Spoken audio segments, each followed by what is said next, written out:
اگلا پروگرام تقریر کا ہے، مدارس کی اہمیت و افادیت۔ اگلے پروگرام کے لیے عربیہ الطاف حسین درجہ پنجم کی طالبہ ہیں سے گزارش ہے کہ تشریف لائیں اور اپنا پروگرام پیش کریں۔ السلام علیکم ورحمۃ اللہ وبرکاتہ۔ نحمده ونصلي على رسوله الكريم اما بعد، اعوذ باللہ من الشیطان الرجیم، بسم اللہ الرحمن الرحیم۔ انا نحن نزلنا الذکر وانا له لحافظون۔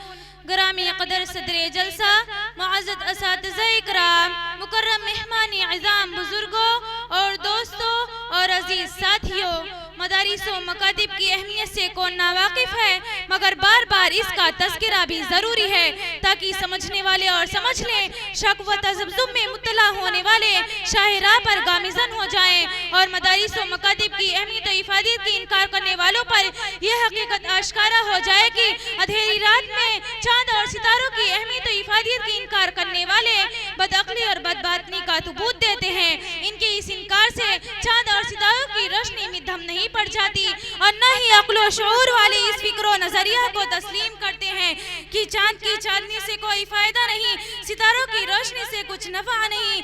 جی ہاں، اس میں ذرہ برابر بھی مبالغہ نہیں کی۔ جہالت و ضلالت، کفر و شرک کے ان گھٹا ٹوپ اندھیروں میں یہی مدارس اسلامیہ چاند کی مانند اور یہی مکاتب دینیہ ستاروں کے جیسے ہیں۔ جیسے چاند اور ستاروں کی عدم موجودگی میں پوری کائنات تاریکیوں میں ڈوب جائے گی، ویسے ہی ان دینی درسگاہوں کے نہ ہونے پر ساری امت مسلمہ جہالت و ضلالت، کفر و شرک کے اندھیروں میں غرق ہو جائے گی۔ میرے اس دعوے کا جیتا جاگتا ثبوت یہ ہے کہ جہاں جہاں مدارس و مکاتب قائم نہیں ہو سکے، وہیں پر مسلمان کلمہ نماز اور دین کے بنیادی عقائد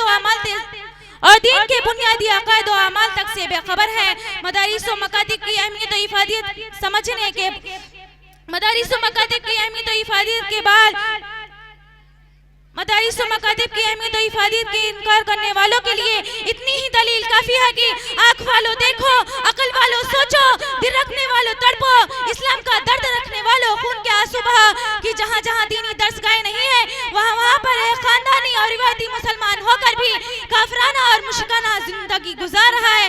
جہاں جہاں پر ایمان یقین کے مضبوط قلعے نہیں ہیں، وہاں پر اسلام کے خزانوں کو عیسائیت اور یہودیت لوٹ رہی ہے۔ جہاں جہاں پر اسلامی تعلیم و تربیت کے روشن مینار نہیں ہے، وہاں پر شیطان لعین بندگانے خدا اور امت رسول کو حق کر ضلالت و گمراہی کے راستوں پر لے جا رہا ہے۔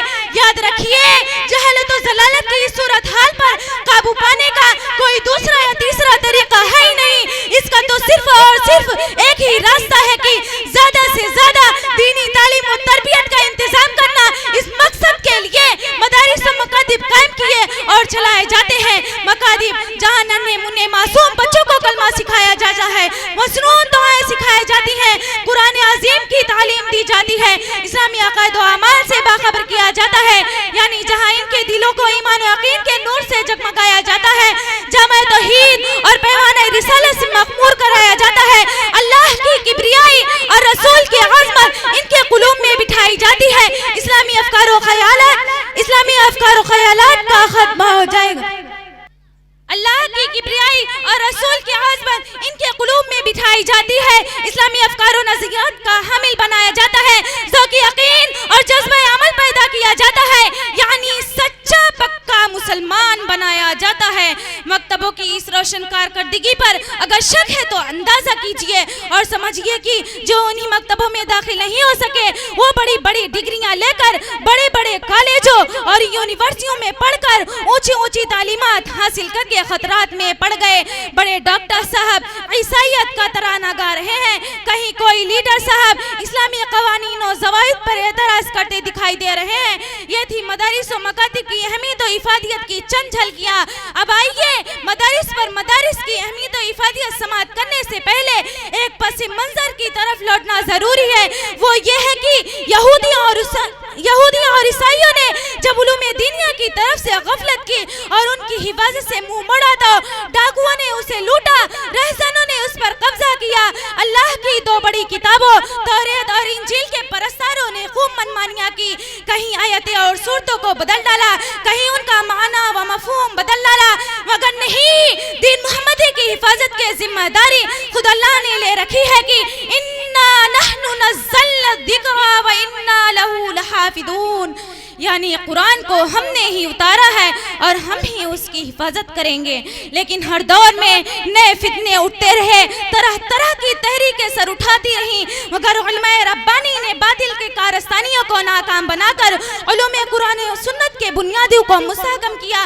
یہ علماء ربانی کہاں سے آئے؟ یہ انہی مدارس کی دین ہے جو ان کی اہمیت و افادیت پر شک کرتے ہیں. انہیں نظر نہیں آتا کہ مدارس اسلامیہ کے خاک سے علماء اٹھے, حفاظ اٹھے, واعظین اٹھے, مفتیان دین اٹھے, داعیان حق اٹھے, اولیاء اٹھے, اصفیاء اٹھے, اتقیاء اٹھے, اور دیکھیے پوری دنیا میں پھیلے, مغرب میں گئے, مشرق میں گئے, شمال میں گئے, جنوب میں گئے, ملک ملک میں گئے, شہر شہر میں گئے, گاؤں گاؤں میں گئے, کوچے کوچے میں گئے.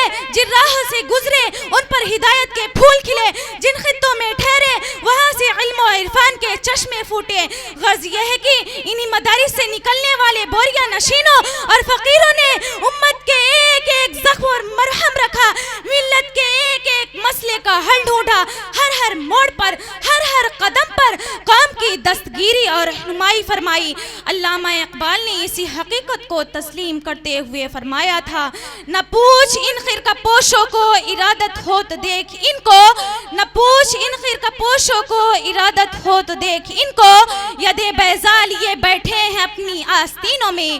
سامعین جلسہ, اب وقت کافی طویل ہو چکا ہے. مدارس و مکاتب کی روشن کارکردگیوں اور مثالی کارناموں کی داستان اتنی طویل ہے جسے بیان کرنا مجھ جیسی طالبہ کے لیے ناممکن ہے.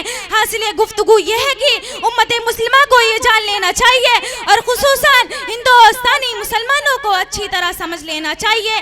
جی ہاں, وہ ہندوستان جہاں کفر و شرک سے آلودہ فضائیں ہیں, جہاں غیر اسلامی تہذیب کی گھنگھور گھٹائیں ہیں, جہاں امت مسلمہ سے مکہ اور مدینہ سے رشتہ توڑنے کی تجویز پیش کی جا رہی ہے, جہاں سرکاری تعلیم گاہوں سے دین و ایمان سے دور رکھنے, اسلامی افکار و نظریات کو بدلنے, اسلامی طرز زندگی سے بیزار کرنے کے لیے کورسز جاری کیے اور پڑھائے جا رہے ہو, جہاں پتھر کے خدا کی غلامی کروانے کی سازش چل رہی ہو, رب کائنات اور سرکار دو عالم صلی اللہ علیہ وسلم کی اطاعت و غلامی سے باز رکھنے کا منصوبہ چل رہا ہو, ایسے ملک کے ایسے خطرناک ماحول میں اگر خدا نخواستہ یہی مدارس اسلامیہ اور مکاتب دینیہ نہیں رہے, ایمان و یقین کے مضبوط قلعے نہیں رہے, رشد و ہدایت کے سرچشمے نہیں رہے, اسلام کے مستحکم قلعے نہیں رہے, اسلام فرزندان اسلام کو جس سانچے میں چاہیں گے ڈھال لیں گے, جس رنگ میں رنگنا چاہیں گے رنگ لیں گے, جو بات منوانا چاہیں گے منوا لیں گے, جو کلمہ پڑھوانا چاہیں گے پڑھوا لیں گے. پھر کیا ہوگا؟ ایمان و یقین کے قندیلیں بجھ جائیں گی, توحید و رسالت کی شمع افسردہ ہو جائیں گی, اللہ کی عبادت اور رسول کی اطاعت و غلامی کا نشہ اتر جائے گا, دینی افکار و خیالات کا خاتمہ ہو جائے گا, دینی تہذیب و تمدن کے آثار مٹ جائیں گے. اگر یہی مدارس اسلامیہ نہیں رہے تو سرزمین ہند سے اسلام کا خاتمہ ہو جائے گا. دشمنان اسلام نے مدارس و مکاتب کی اہمیت و افادیت سمجھنے کے بعد ان کے خلاف واویلا مچانا شروع کیا ہے. حکومتی اور تنظیمی سطحوں پر ان دینی درسگاہوں کو جڑوں سے اکھاڑ پھینکنے کی تحریک زوروں پر ہے. نہ سمجھو گے تو مٹ جاؤ گے ہندی مسلمانوں, نہ سمجھو گے تو مٹ جاؤ گے ہندی مسلمانوں, تمہاری داستان تک بھی نہ ہوگی داستانوں میں. وآخر دعوانا ان الحمدللہ رب العالمین. السلام علیکم ورحمۃ اللہ وبرکاتہ.